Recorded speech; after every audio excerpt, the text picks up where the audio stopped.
बंदा आया, उसने कहा जी मेरा भाई जो है वो 2 दिन से नहीं मिल रहा। इत्तला मिलती है कि एक नाश जो है वो बिम्बर नाला में रेत में कहीं पड़ी हुई है। उसके दूसरे साथी के, वसीम के दूसरे साथी को रावलपिंडी में कहीं काम करता था, जाके हमने उसको गिरफ्तार किया। वसीम का दोस्त सलमान जो है वो हाफिज़ कुरान भी है। आपके सारे जो दोस्त हैं मिलने वाले, वो सारे आपके हमदर्द नहीं होते, लेकिन कोई हमें उसकी समझ नहीं आ रही थी कि ये लड़का कहाँ गया है। मतलब ये एक हैरानकुन थी कि उन्होंने एक छोटी सी बात के लिए अपने उस दोस्त को, मुदस्सर को कत्ल कर दिया था बज़रिया फायर। जहाँ से मोबाइल बिका और जहाँ से ख़रीदा गया वो सारा ट्रेस करते हुए। डिजिटल पाकिस्तान की वीडियोस देखने के लिए हमारा चैनल सब्सक्राइब कीजिए और बेल आइकॉन को प्रेस कीजिए ताकि आप हर वीडियो से बाखबर रह सकें। मेरा नाम असद इसहाक है और मैं DSP सिटी गुजरात हूँ। मैं सर्विस में पंजाब के मुख्तलिफ़ अज़ला में काम कर चुका हूँ। मैंने अपनी जॉब का आगाज़ रावलपिंडी डिस्ट्रिक्ट से किया था। उसके बाद फिर मैं सियालकोट में जॉब की, तौर इंस्पेक्टर में मुख्तलिफ़ थानों में SHO रहा, और अब 3 माह पहले मेरी पोस्टिंग तौर DSP सिटी गुजरात में हुई है, तो यहाँ मैं काम कर रहा हूँ। सर्विस के दौरान बतौर SHO और DSP हमने बहुत कुछ सीखा और बहुत कुछ हमने चीज़ों को समझा भी, और इसमें तफ्तीशों में बहुत सारी हमारे सामने ऐसी चीज़ें हैं कि जो अनबिलीवेबल होती हैं। ख़ास तौर पे जो क्राइम में ब्लाइंड मर्डर होते हैं उनको ट्रेस करना, हक़ायक़ तक पहुँचना, मुल्ज़मान को गिरफ़्तार करना, फिर उनको सज़ा दिलवाना, ये बड़ा अहम होता है कि जिन लोगों का कत्ल हो जाता है उस ख़ानदान का जो मदद करना वो बहुत ज़रूरी होता है, ताकि उनके आंसू जो पूंजे जाएँ और उनकी मदद की जाए। इस हवाले से अभी रिसेंटली मेरे पास यहाँ सिटी गुजरात में एक बंदा आया, उसने कहा जी मेरा भाई जो है वो 2 दिन से नहीं मिल रहा।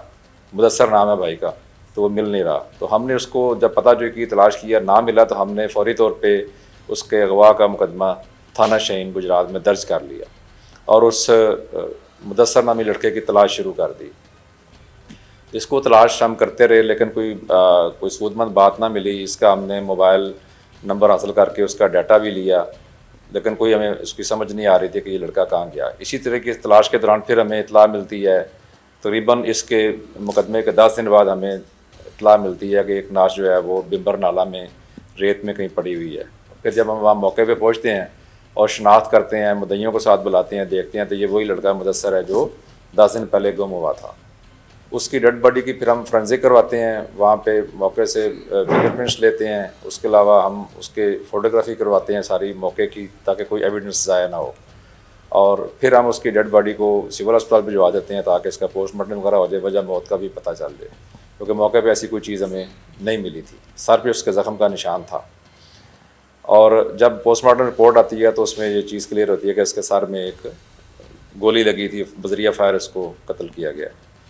फिर हमने उसके मज़ीद डाटे वगैरह हासिल किए। मशकूक अफराद को जब शामिल तफ्तीश करना शुरू किया तो पता चला कि जो उसके पास मोबाइल था वो हमें IT के ज़रिए पता चला कि वो मोबाइल कहीं पे बिक गया था, और हमने फिर वो जिस शख्स ने वो मोबाइल ख़रीदा था उसको पकड़ा, और उसने जब बताया कि ये मैंने फ़लाँ दुकान से ख़रीदा है, और दुकानदार से हमने जब तहकीक की तो पता चला कि ये फ़लाँ शख्स जो है वो बेच के गया है।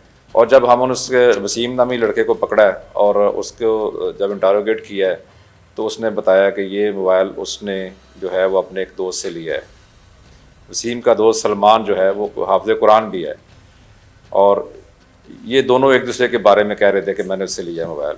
हमने फिर इसके दूसरे साथी के, वसीम के दूसरे साथी को रावलपिंडी में कहीं काम करता था, जाके हमने उसको गिरफ़्तार किया और ला के जब तफ्तीश की है तो फिर हमारे लिए बड़ी मतलब ये एक हैरानकुन थी कि उन्होंने एक छोटी सी बात के लिए अपने उस दोस्त को, मुदस्सर को कत्ल कर दिया था बज़रिया फायर। और फायर करने की वजह जो थी, जो सलमान ने बताई, जो कि हाफिज़ कुरान भी है, उसने कहा कि ये हमारा महल्लेदार है, हम दोनों इसके मोहल्ले में रहते हैं, ये मेरा दोस्त भी था, तो ये कभी कभी मेरे मोहल्ले में मेरे घर के सामने आके खड़ा होता था, जो मुझे ये बात पसंद नहीं थी। और मैंने फिर अपने दोस्त वसीम के साथ मिल के ये प्लान किया था कि इसको हमने कत्ल कर देना है, और इसके लिए हम फिर मुनासिब मौका की तलाश में थे। और एक दिन हम इसको बहाने से बुला के नाले की तरफ ले गए, चूँकि दोस्ती थी, एतमाद था, वो एतमाद में हमारे साथ चला गया, और वहाँ पे जाके फिर इसमें उसको काबू करके उन्होंने वहाँ उसको फायर किया, और फायर करने के बाद उसको वहाँ ही उसकी डेड बॉडी फेंक के उसका मोबाइल ले आए, और मोबाइल ला के इन्होंने, वसीम ने और दूसरे लड़के ने मिल के दोनों ने ये मोबाइल बेच दिया।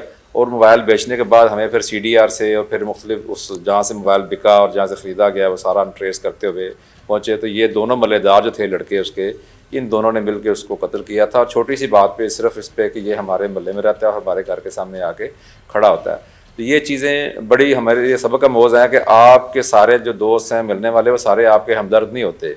हो सकता है कि वो दोस्ती की आड़ में वो आपको कोई नुकसान पहुँचा दें। हमें अपने बच्चों को ये बात समझानी चाहिए कि आप बच्चे जो बाहर दोस्तियाँ करते हैं तो ये इसमें बड़ी एहतियात करें कि किसी कोई ऐसा बंदा दोस्त ना बना लें कि जो क्रिमिनल माइंड हो, जो कोई वारदातें करता हो, कोई मंशियात का आदी हो, कोई चोरी चकारी का आदी हो। और इसी तरह जो है हमारी नौजवान नस्ल बेरा रवि का शिकार होती है और फिर वो जराइम में मुलव्वस हो जाते हैं। क्योंकि आजकल जितना नशा नौजवान नस्ल कर रही है, ये महंगे नशे हैं, आइस वगैरह और पाउडर वगैरह। और ये 4-5 हज़ार रुपये का एक बच्चा अगर रोज़ नशा करता है तो वो अपने घर से ही अफोर्ड नहीं कर सकता। इसीलिए जब वो फिर नशा पूरा नहीं होता तो घर वालों को ब्लैकमेल करते हैं, फिर उसके बाद वो बाहर में वारदातें करते हैं, छीना झपटी करते हैं। और उसका अंजाम क्या होता है कि फिर वो पकड़े जाते हैं, जेल जाते हैं। माँ बाप भी परेशान होते हैं और ख़ुद भी उनकी ज़िंदगी फिर जेलों में गुजरती है और उनका मुस्तकबिल भी तबाह हो जाता है। आजकल कंप्यूटर का दौर है, जिस शख्स के ख़िलाफ़ भी कोई मुकदमा, चाहे छोटे से छोटा मुकदमा दर्ज हो जाता है, तो वो एक जो कंप्यूटर का रिकॉर्ड है उसके मुताबिक वो कहीं भी चले जाएँ, आप चेक हो सकता है। और जो ही उस बच्चे ने कहीं गवर्नमेंट जॉब करनी है, उसका रिकॉर्ड सामने आ जाना है, उसको गवर्नमेंट जॉब नहीं मिलनी। या उस बच्चे ने कहीं बैरून मुल्क जाना है किसी जॉब के लिए या पढ़ाई के लिए, तो उसका जब क्रिमिनल रिकॉर्ड सामने आ जाने से पहले तो उसका वो बाहर जाना मुश्किल हो जाता है। इसलिए हमें अपनी नौजवान नस्ल को इन चीज़ों से बचाना चाहिए कि वो कोई ऐसे काम ना करें जिसकी वजह से उनके खिलाफ मुकदमा दर्ज हों या वो बेरारवी का शिकार हों और अंजाम जो उनका मुस्तकबिल भी तारीक हो जाए। हमें इस बात में बड़ी एहतियात करनी चाहिए।